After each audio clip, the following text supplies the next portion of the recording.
Bonjour, merci d'écouter ce podcast. Nous sommes l'église évangélique baptiste La Bonne Nouvelle située à Dijon, au 8B rue Jules Viol. Nous serions heureux de vous y rencontrer un jour et nous vous souhaitons une bonne écoute. Résister, c'est le titre de ce matin. Résister.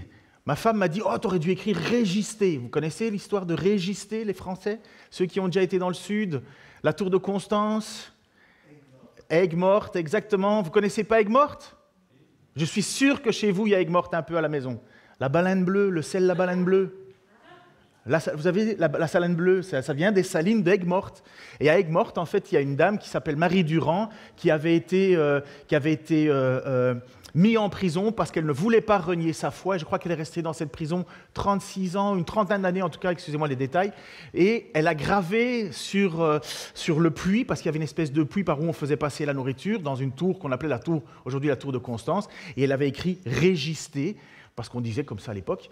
Et donc l'idée, c'est qu'elle ne voulait pas renier son maître et son sauveur. Donc ça, c'est l'histoire de France. Qui connaît les dates de cette période-là? 17e siècle, avec les Huguenots, non? Bon, quelqu'un le sait? Toi, en haut? Sam? À la louche? Entre 1500 et 2000? D'accord. Bon, bref. Bon, c'est pas nous qui irons à question pour un champion. Pas cette année. Vous de même, c'est l'image suivante. Vous de même, jeunes gens, soumettez-vous à vos responsables, aux responsables de l'Église. Et vous tous, dans vos relations mutuelles, revêtez-vous d'humilité, car l'Écriture le déclare. Dieu s'oppose aux orgueilleux, mais il accorde sa grâce aux humbles. Tenez-vous donc humblement sous la main puissante de Dieu, pour qu'il vous élève au moment qu'il a fixé. Déchargez-vous sur lui de tous vos soucis, car il prend soin de vous. Ne vous laissez pas distraire, soyez vigilants.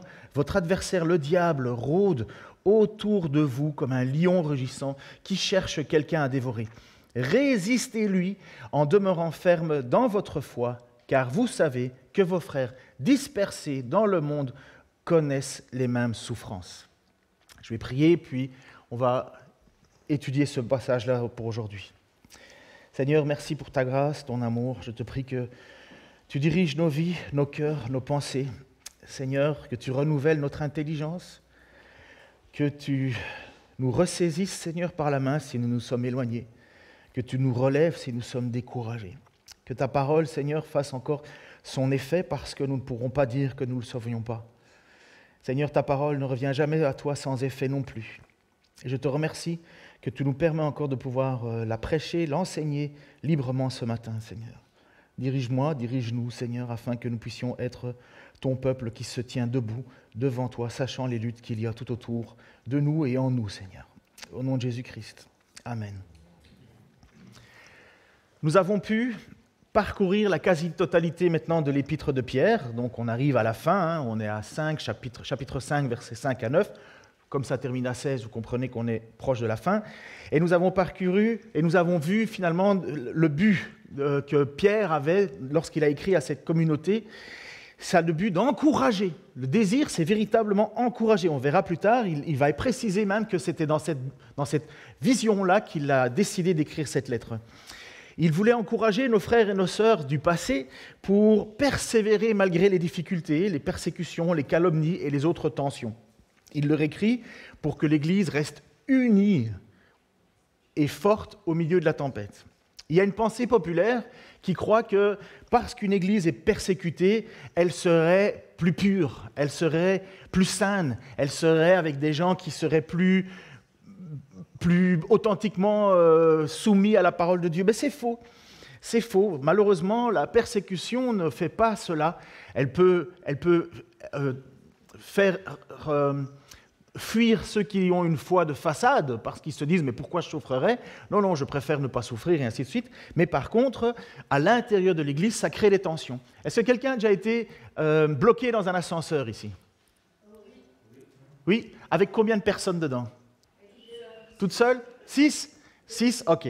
Bon, imaginez alors, vous avez déjà vu des films comme ça, déjà au moins dans Le Père Noël est une ordure, vous l'avez vu, quelqu'un bloqué dans l'ascenseur, mais sinon vous avez déjà vu peut-être des cinémas, ou imaginez-vous que vous êtes bloqué dans un ascenseur. Pour certains, ils vont être calmes, tranquilles, pas de soucis, ils attendent patiemment. Pour il y en a d'autres, ils sont convaincus de vivre les dernières heures de leur vie, ils sont en panique, c'est là, ils sont fous, ils lâchent tout sens commun et ils sont là, il faut les rassurer. Et il y en a d'autres, en fait, ils se comportent comme si ils étaient tout seuls, ils pètent dans l'ascenseur et ils vomissent, ils s'en foutent. Ils disent pas grave. Vous voyez, chacun a un peu sa nature propre dans un moment particulier, dans un moment finalement où on est en tension, chacun réagit différemment. Et bien dans une église persécutée, c'est la même chose. Il y a des gens qui paniquent, il y a des gens qui sont stoïques, et il y a des gens qui en ont rien à faire, tout va bien, ils sont insouciants. Mais c'est la réalité de cette église à laquelle Paul, enfin, je ne sais pas pour tout, on ne peut pas dire pour un ascenseur, mais c'est la réalité de cette église, elle est sous tension de plus en plus forte, et nous savons que la tension va même monter d'un cran, puisqu'il va y avoir, après, je vous ai dit, Néron qui va calomnier officiellement les chrétiens en disant que tous les problèmes de la ville et tout l'incendie de la ville, c'est à cause des chrétiens. Les chrétiens sont mis sous le spot, et puis d'un coup, ils sont persécutés. D'abord, ils sont persécutés, calomniés. C'est un petit peu, donc Pierre avait écrit par exemple, soumettez-vous à vos patrons. C'est comme vous, par exemple, si vous dites, vous êtes au boulot et on vous demande de faire quelque chose qui n'est pas éthiquement chrétienne, qui ne correspond pas, qui ne plaît pas à Dieu, et vous dites, non, moi je ne fais pas ça. Et finalement, tous les jours, on va vous dire, ça va, monsieur le curé? Moi, je me souviens que quand j'étais à la police, on m'appelait le curé. Parce qu'il y a des choses, je disais non, je ne veux pas faire ça. Et eux me disaient ça un petit peu pour m'embêter, mais bon, voilà, c'était une petite calomnie, rien de grave, hein. C'est pas la fin du monde. Hein. Mais ce sont des choses comme ça. Quand vous prenez position, finalement, il y a des personnes qui vont rigoler de vous. Vous êtes avec vos amis, et puis eux vont faire des choses que vous dites non, moi je ne le fais pas. Et ils vont vous dire Sainte Nitouche pour les madames, Madame Sainte Nitouche, ou des choses comme ça. Vous avez peut-être connu ce genre de petites calomnies, rien de grave. Mais personne n'a à m'être mis sur le banc, personne n'a à m'être de côté. D'ailleurs, il y a une grande tyrannie, c'est qu'on veut toujours plaire au groupe, on veut plaire aux gens finalement qu'on n'aime pas forcément, mais on n'aime pas être mis sur le côté. Et ça, c'est un petit peu la tension à laquelle Pierre va s'adresser. Et il va, juste avant le passage qu'on étudie en ce moment, Pierre va parler aux anciens, aux pasteurs, aux bergers.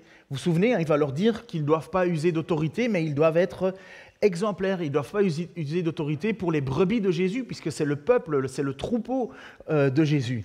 Et donc, maintenant, il va s'adresser à une autre catégorie de personnes. Il va s'adresser à la catégorie des plus dynamiques, la catégorie des plus fougueuses. Il va s'adresser aux jeunes. Alors, ce n'est pas moi qui vais enseigner.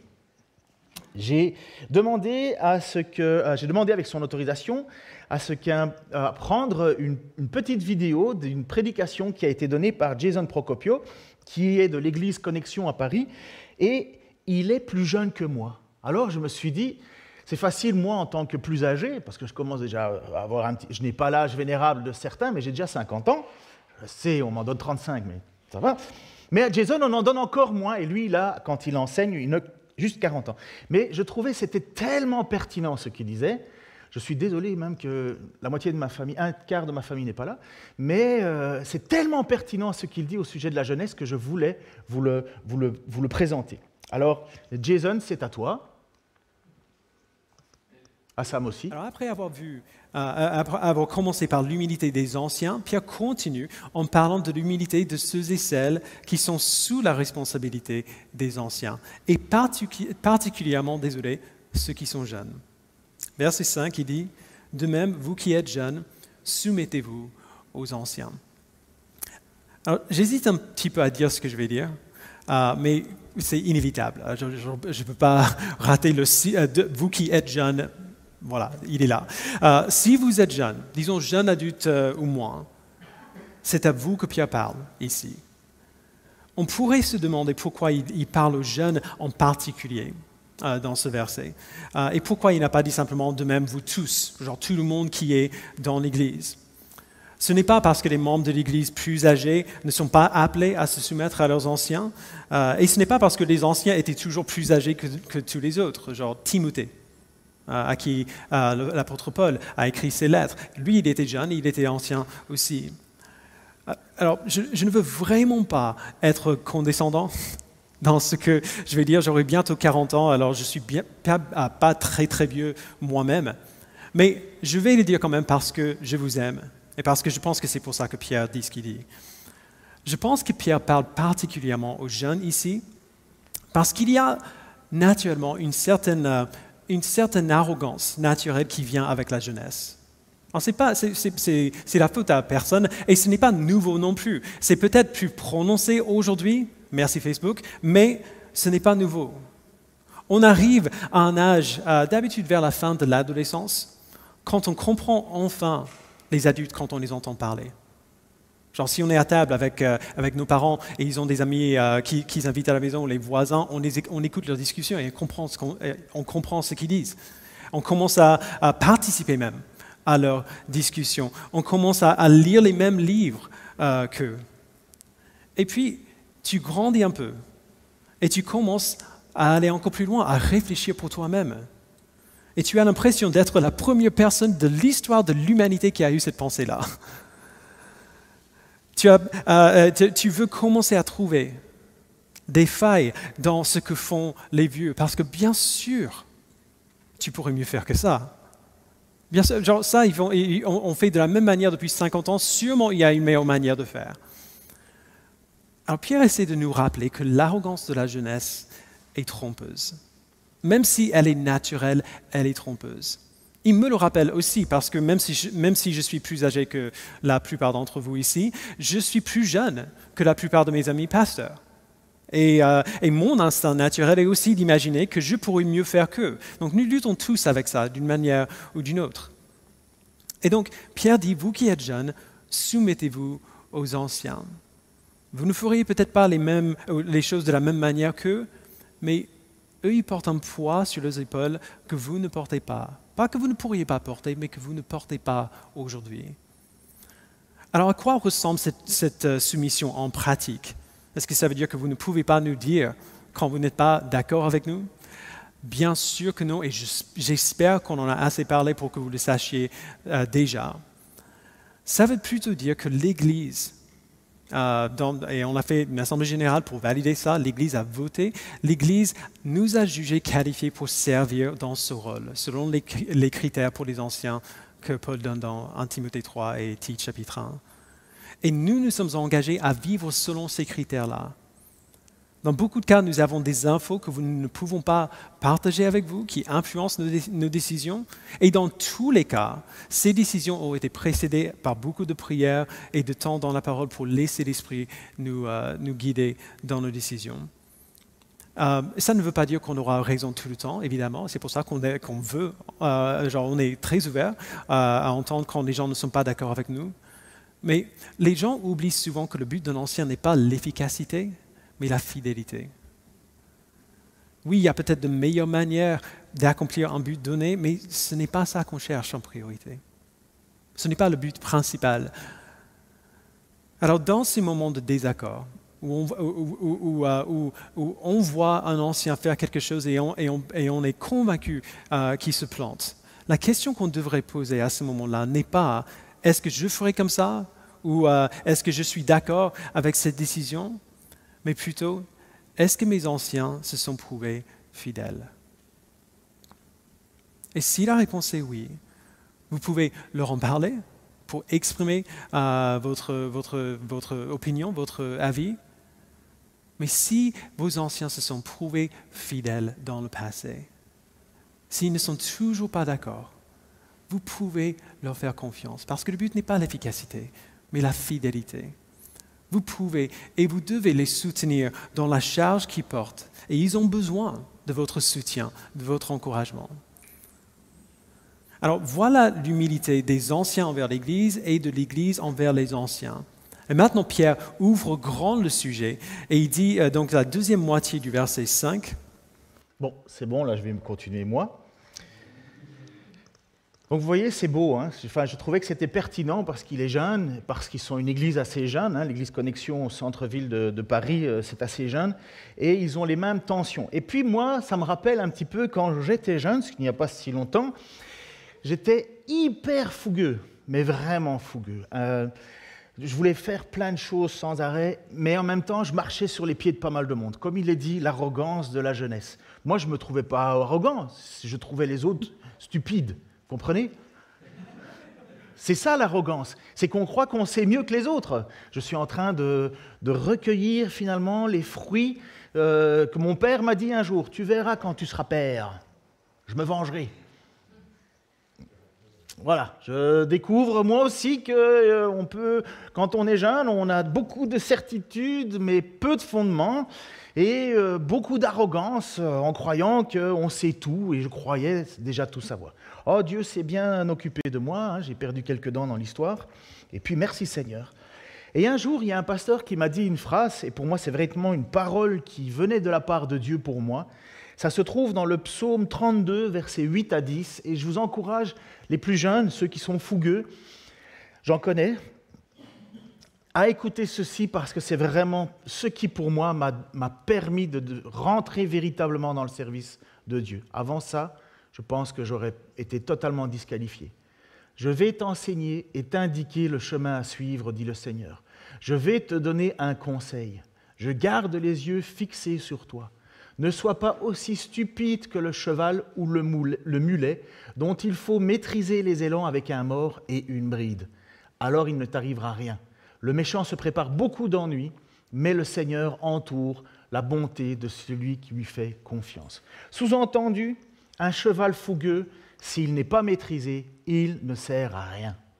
Vous pouvez le regarder, c'est beau à voir de loin, mais dès que vous vous approchez, ça fait mal, ça ne sert à rien. Et moi, je me souviens que cette parole qui m'avait été donnée a été véritablement une réponse et en même temps un guide, un chemin pour moi.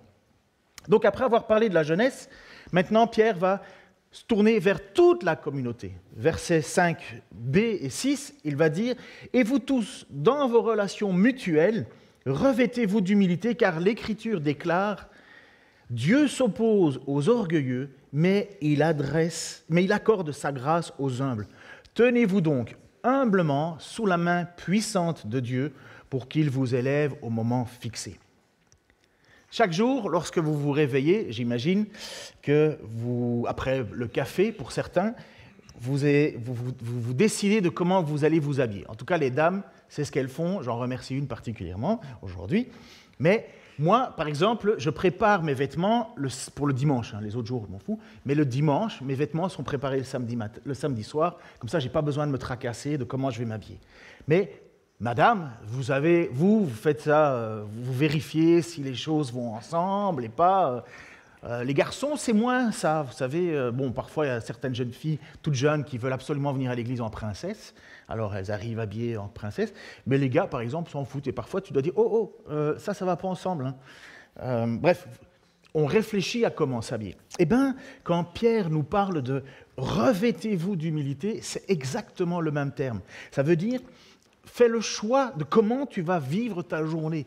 Fais le choix de comment tu vas vivre ta vie. Revêtez-vous d'humilité. » Ça veut dire que ce n'est pas quelque chose qu'on a naturellement. En fait, naturellement, on est plutôt égoïste et orgueilleux. Mais est-ce qu'on fait le choix de l'humilité?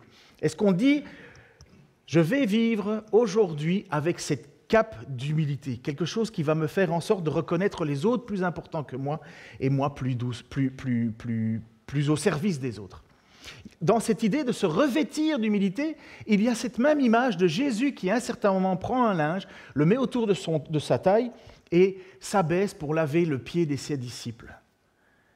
C'est ça que Pierre a en vue. Revêtez-vous d'humilité. Pour qui? Pour tout le monde. Ensemble, revêtez-vous ensemble. C'est l'attitude que nous devons avoir.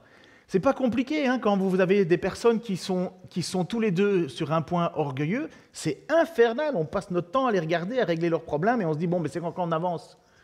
Parce qu'il y en a un qui ne veut pas céder. Il y en a toujours qui ne veut pas céder. Et ça, il y a un gros problème. Nous, ça nous embête.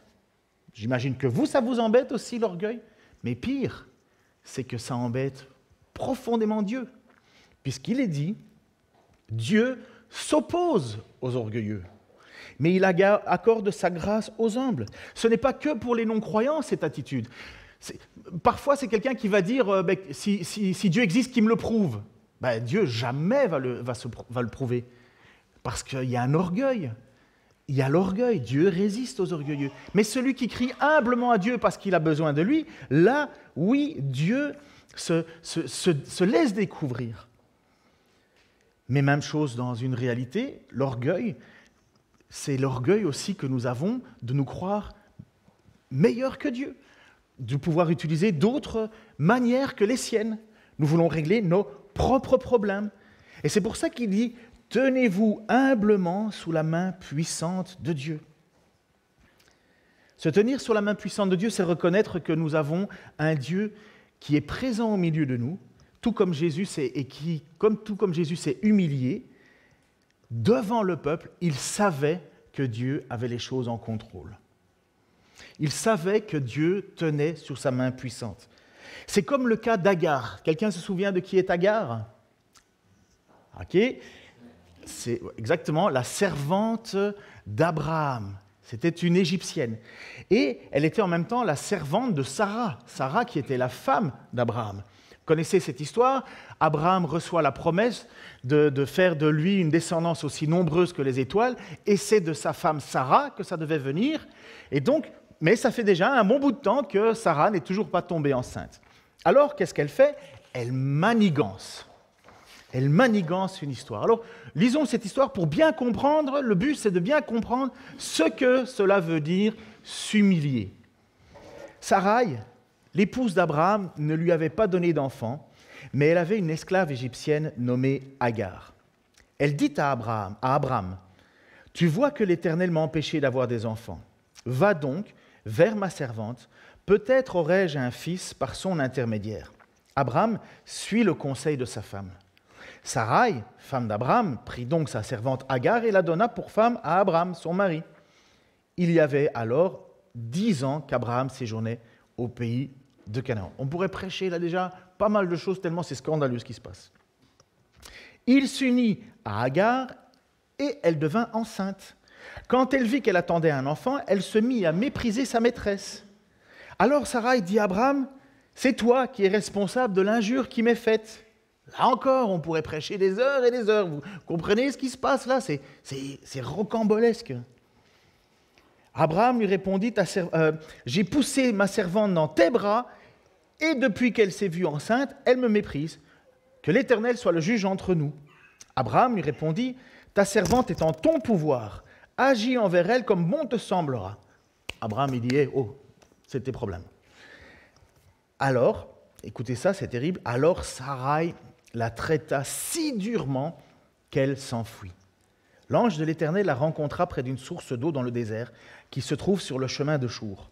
Il lui demanda, « Agar, servante de Sarai, d'où viens-tu et où vas-tu » Elle répondit, « Je m'enfuis de chez Sarai, ma maîtresse. » Et il ajouta, alors l'ange de l'Éternel lui répondit, « Retourne auprès de ta maîtresse et humilie-toi devant elle. » Et il ajouta, « Je te donnerai de très nombreux descendants, ils seront si nombreux qu'on ne pourra pas les compter. » Puis il ajouta, « Voici que tu attends un enfant, ce sera un garçon, tu l'appelleras Ismaël, ce qui veut dire Dieu entend, car l'Éternel t'a entendu dans ta détresse.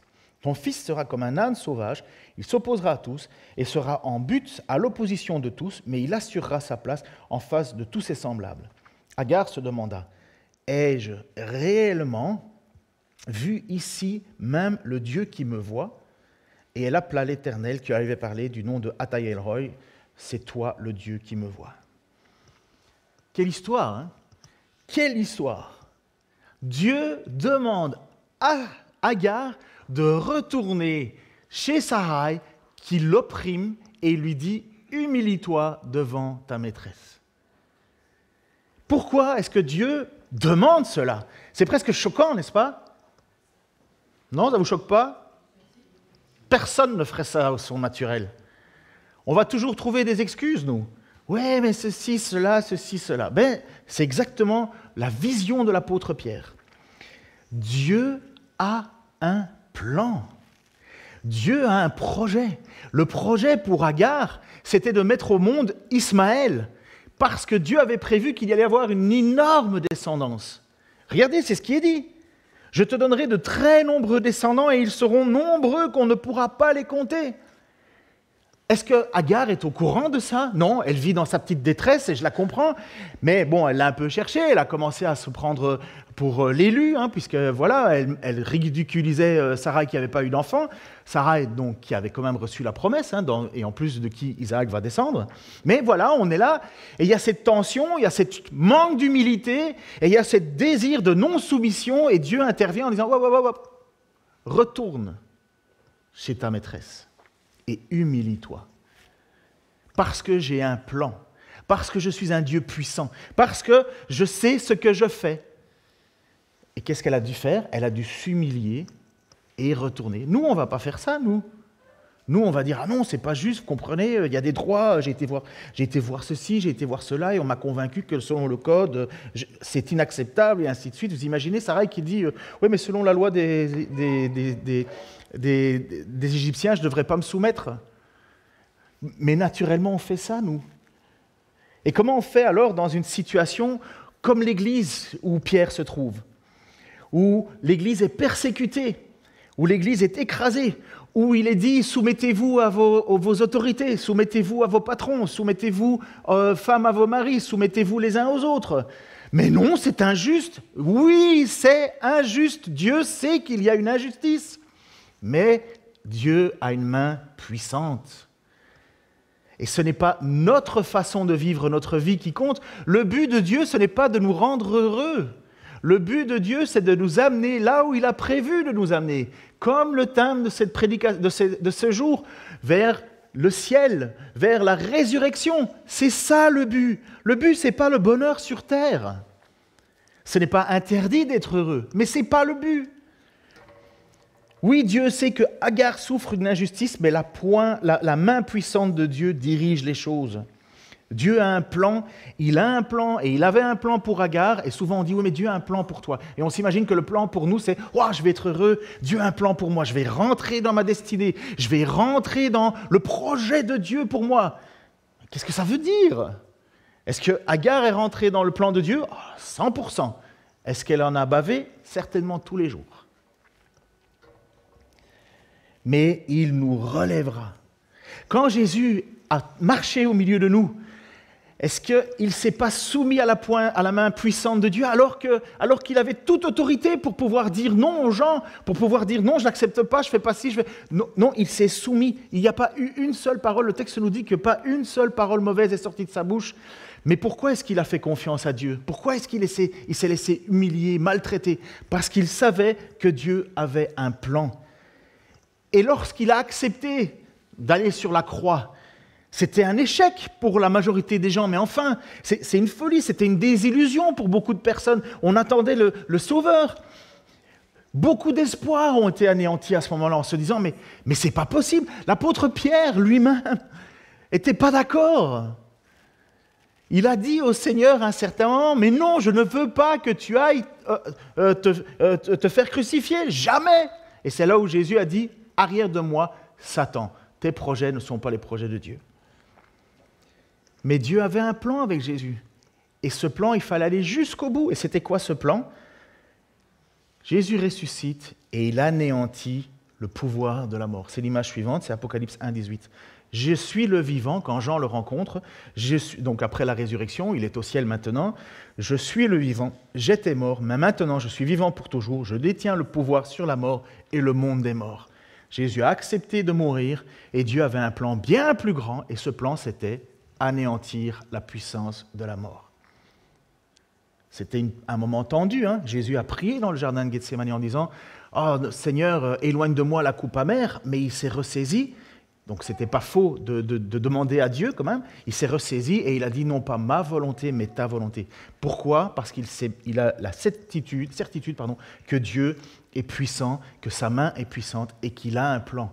Et ce plan, il l'a fait et il l'a accompli en faisant en sorte que la mort est vaincue. Voilà pourquoi on chante ce qu'on a chanté ce matin et qu'on continuera à chanter juste après. Et puis, verset 7, par contre, il dit Déchargez-vous sur lui de tous vos soucis.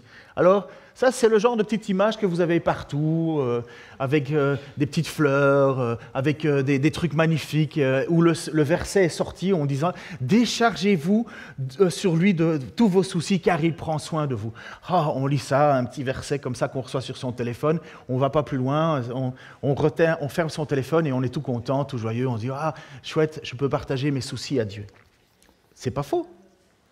Mais c'est quoi le contexte ? C'est quoi le contexte ? Elle sonne bien cette phrase, hein ? Mais le contexte, c'est humilité et soumission. La phrase exacte donne ceci: jetez sur Dieu vos soucis. Jetez sur Dieu vos soucis. Et dans souci, ce qui est inclus, c'est mécontentement, découragement, désespoir, doute, souffrance, toute épreuve. C'est un petit peu le livre des psaumes, où les psalmistes jettent à Dieu leurs difficultés, ils jettent à Dieu leurs soucis, ils demandent à Dieu pourquoi. Et c'est ça l'idée de jeter à Dieu, déchargez-vous de vos soucis, c'est vraiment de dire, voilà, je ne sais pas comment gérer ça, et aide-moi parce que j'y arrive pas. Ce qui veut dire... On est dans un contexte d'humilité, on est dans un contexte de soumission, que si nous ne voulons pas nous décharger de nos soucis sur lui, ça veut dire que nous croyons pouvoir avoir une meilleure solution que Dieu. Ça veut dire que nous pensons que le plan de Dieu n'est pas bon, n'est pas idéal. Ne pas vouloir jeter nos soucis, ça veut dire, et de faire confiance. Comme cette église, gardons le contexte, église persécutée, qui dirait on va se battre comme les Maccabées l'ont fait. Pour ceux qui ont déjà lu le livre de 1 et 2 Maccabées, c'est un livre qui se trouve entre le livre de Zacharie et le Nouveau Testament, parce qu'entre le livre de Zacharie et le Nouveau Testament, il y a 400 ans qu'on appelle la période intertestamentaire, et où nous, on ne croit pas que les livres sont inspirés, mais vous pourrez lire le livre de 1 et 2 Maccabées, qui sont l'histoire de Judas Maccabée, qui a voulu s'opposer contre les Romains, et finalement il a été écrabouillé, mais ils ont voulu régler leurs problèmes par eux-mêmes, et ils ont perdu. Parce que Dieu avait prévu, oui, un Messie, Dieu avait prévu, oui, un sauveur, mais pas ce genre de sauveur. Et donc, jeter à Dieu nos soucis, ça veut dire, je ne comprends pas pourquoi je dois me soumettre, mais je te fais confiance parce que je sais que tu prends soin de nous.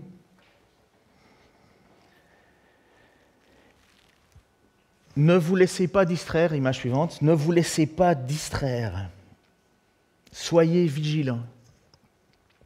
Le diable, votre adversaire, le diable, rôde autour de vous comme un lion rugissant, qui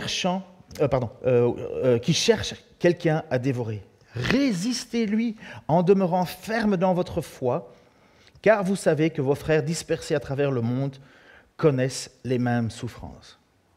Ici, Paul parle de notre troisième ennemi, qui est certainement notre premier ennemi. Vous vous souvenez de nos trois ennemis, j'imagine ? Vas-y, quelqu'un ? Avec ta bouche ? Oui, puis le monde, et puis le diable, les trois ennemis. Les trois ennemis du chrétien, c'est nous-mêmes, le monde, le diable. Et puis ici, il nous parle du diable, qui est certainement notre premier ennemi, puisque lui, c'est le tentateur, c'est le calomniateur, c'est l'accusateur, le menteur. Et donc, ce diable, le texte nous dit qu'il rôde autour de nous et qu'il cherche à nous dévorer. Le mot même rugissant, ça veut dire qu'il nous fait peur. La persécution fait peur, mais sous-entendu, pour Pierre, toute cette persécution, c'est le diable qui est en arrière. Et il peut y avoir des gens qui peuvent être paralysés à la situation de la persécution. Ils ne savent plus quoi faire et ils vont avoir peur et ils vont fuir ce que Dieu demande. Ils vont faire l'inverse de ce que Dieu attend. Ou aussi, ça peut être malheureusement... Quand il est dit « soyez sobre, ne vous laissez pas distraire », le mot c'est plutôt « soyez sobre ». Sobre, ça ne veut pas dire sans alcool, ça veut dire « soyez réfléchis, soyez intelligents ». Ça veut dire une attitude sérieuse, une approche réaliste de la vie, faisant preuve d'intelligence concernant les stratagèmes du serpent. Et donc, il dit « soyez sobre ». Pourquoi ? Parce que dans la persécution, comme dans notre ascenseur, là tout à l'heure, il faut bien comprendre quel est le plan de Dieu. Il faut bien comprendre ce qui arrive. C'est pourquoi Pierre leur écrit en disant « Mais réfléchissez, soyez sobres. Autour de vous, c'est le diable qui veut vous attaquer. Autour de vous, c'est le diable qui veut vous dévorer. » Et Pierre a manqué d'humilité. Pierre a manqué de sagesse. Pierre a manqué de foi. Parce que Jésus, dans Luc, vous savez que Pierre a renié Jésus. Luc 22, 31 à 34, il lui dit ceci. Le Seigneur dit, Simon, Simon, Satan vous a réclamé pour vous passer au crible comme le blé. Mais moi, j'ai prié pour toi afin que ta foi ne disparaisse pas. Et toi, quand tu seras revenu à moi, affermis tes frères. Seigneur, lui dit Pierre, je suis prêt à aller en prison avec toi, même jusqu'à la mort. Et Jésus lui dit, Pierre, je te le dis, le coq ne chantera pas aujourd'hui que 3 fois tu m'es nié me connaître. Qu'est-ce qu'il dit, Pierre, là? Il manque de soumission et d'humilité. Jésus a dit qu'il fallait qu'il aille à la crucifixion. Et Pierre lui dit, non, je ne t'abandonnerai pas. En fait, Pierre a un petit peu d'excès d'assurance. Il n'est pas sobre, il n'est pas vigilant. Et il est tombé dans le panneau. C'est quoi le panneau? Jésus lui a dit, le panneau, c'est Satan qui va trouver une occasion pour t'attaquer. J'ai prié, Satan vous a réclamé pour vous passer au crible. Et qu'est-ce qu'il a fait, Pierre? Il est tombé dans le panneau. Il a sorti son arme, il a voulu dégainer, protéger Jésus. Enfin, il faut juste savoir que quand Pierre a sorti son arme, ils étaient environ 600 personnes devant lui. Ils étaient 12. C'était pas vraiment gagné, sauf si Jésus intervenait, mais Jésus n'est pas intervenu. Et puis après ça, quand il a voulu dire, puisque là il parle en disant « Moi je te régnerai jamais, moi je suis prêt à aller à la mort », et puis une dame lui dit « Je te reconnais toi », puis il cavale. Vous voyez, manque de sobriété.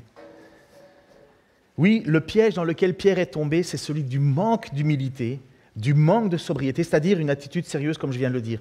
Le livre de Job nous parle de la même chose. Le livre de Job nous parle de ceci, chapitre 1, versets 6 à 12. Alors regardez, on monte dans les cieux et on va assister à quelque chose qui se passe dans les lieux célestes.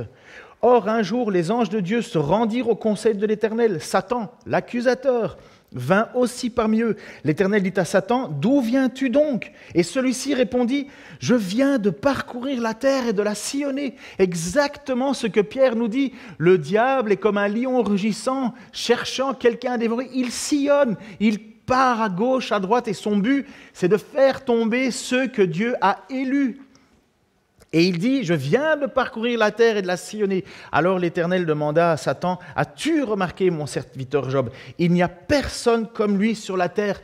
C'est un homme intègre et droit. Un homme qui révère Dieu et qui évite de faire le mal. » Exactement ce que Pierre va dire. Quelqu'un de sobre, de vigilant. Quelqu'un c'est ce que vous devez être face à lui. Sobre, vigilant. Et garder la foi. Et bien voilà, Satan lui répondit, « Est-ce vraiment pour rien qu'il te révère? N'as-tu pas élevé comme un rempart de protection autour de lui, autour de sa maison et autour de tous ses biens? Tu as fait réussir ses entreprises, ses troupeaux se sont multipliés dans le pays. Mais porte donc la main sur ses biens et sur les siens et l'on verra s'il ne te maudit pas en face. » Voyez, Satan veut mettre Job au crible, comme il l'a fait avec Pierre, et comme il le fera avec nous. Il veut nous pousser à bout, il veut nous mettre la pression.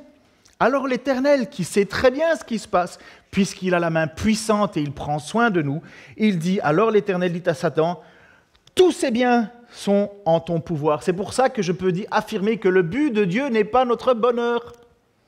Notre bonheur ici sur terre, dans notre succès, ce n'est pas ça le but. Tous ces biens sont en ton pouvoir, ainsi que les siens. Ça veut dire même sa famille. Job a perdu sa famille.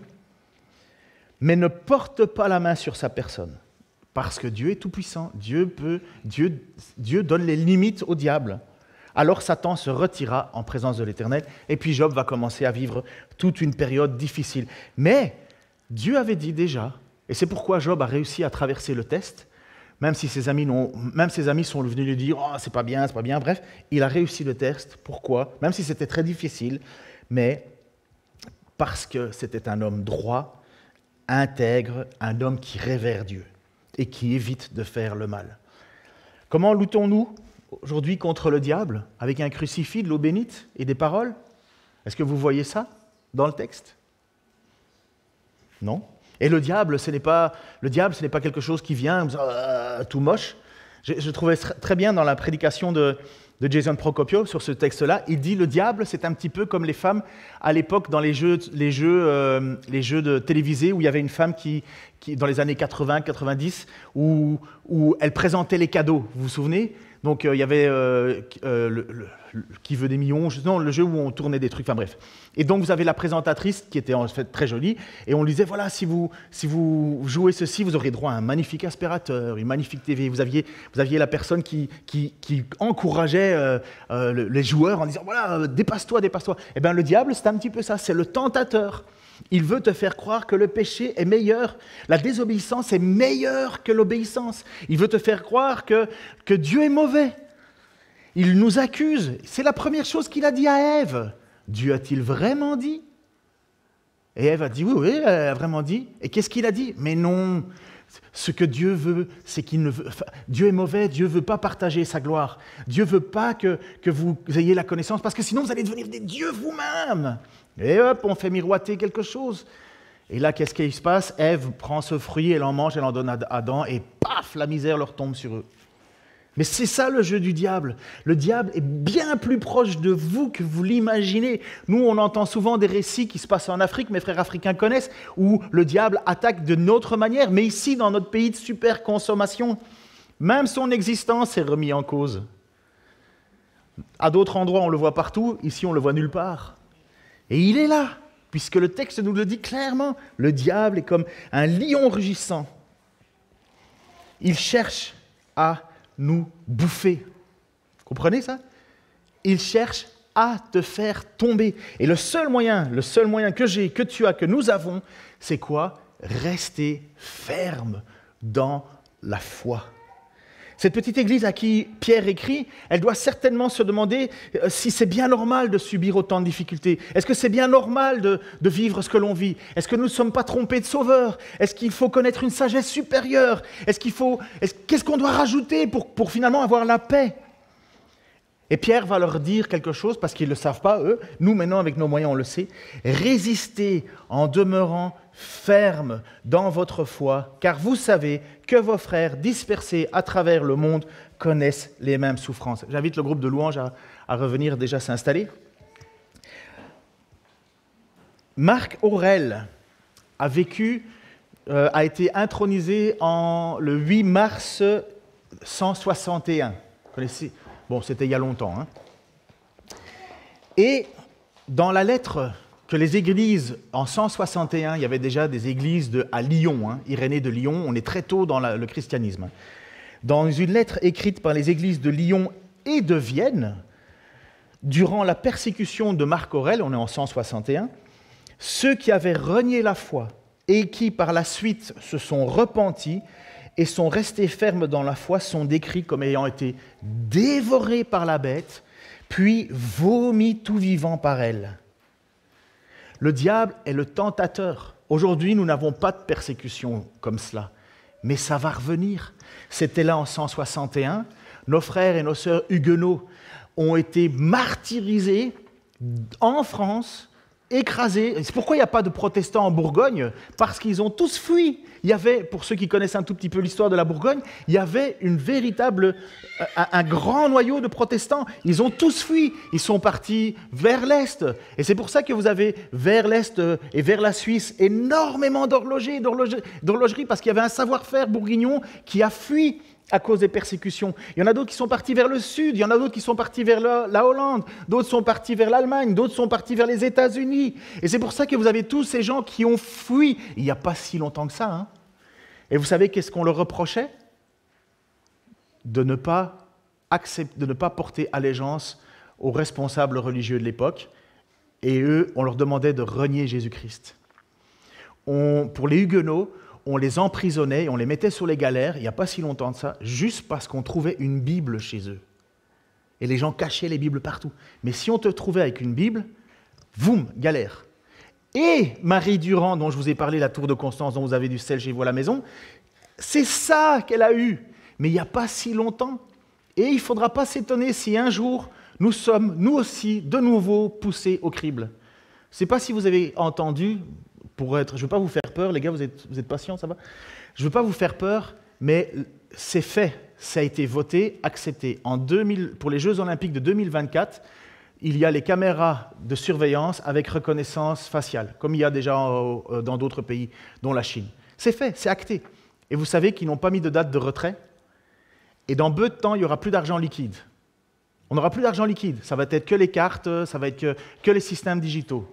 Et vous savez ce que la Bible nous enseigne? Qu'à la fin des temps, ceux qui n'auront pas la marque de la bête, je ne sais pas ce que ça veut dire, ça peu importe, ce n'est pas un tatouage, ne pourront plus acheter ni vendre. Tôt ou tard, on va être fliqué. C'est un crime aujourd'hui de ne pas accepter le mariage pour tous. C'est un crime aujourd'hui de ne pas avoir cette pensée populaire qui monte, qui monte, qui monte. Ne nous effrayons pas. Je vous le dis, ne nous effrayons pas. Le Seigneur est au contrôle. Ça va arriver, c'est écrit.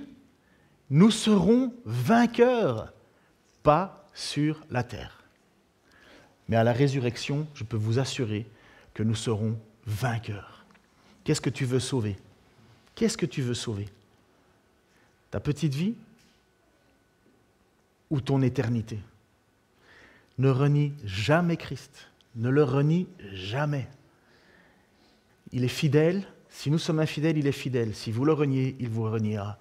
Et qui sont ceux qui vont renier? Ceux qui n'ont pas une foi ferme et authentique. C'est ça, passer au crible. Et je termine, je suis un peu long, je suis désolé. Mais c'est ça le plus beau de l'histoire. Le plus beau de l'histoire, c'est que Dieu permet cette souffrance pour que votre foi soit solide. Et au plus votre foi est solide, au plus vous résistez au diable, et au plus vous avez cette assurance de votre salut. Parce que le résultat de votre foi, c'est le salut. Donc, le plan du diable, c'est de nous éprouver, de nous faire du mal, et le plan de Dieu, c'est de laisser le diable nous faire du mal pour nous fortifier. Parce que Dieu a une main puissante. Seigneur, merci pour ta parole, merci pour cette puissance, merci pour ton amour et ta grâce. Bénis-nous encore à travers les chants qui seront à la gloire de ton nom. Amen.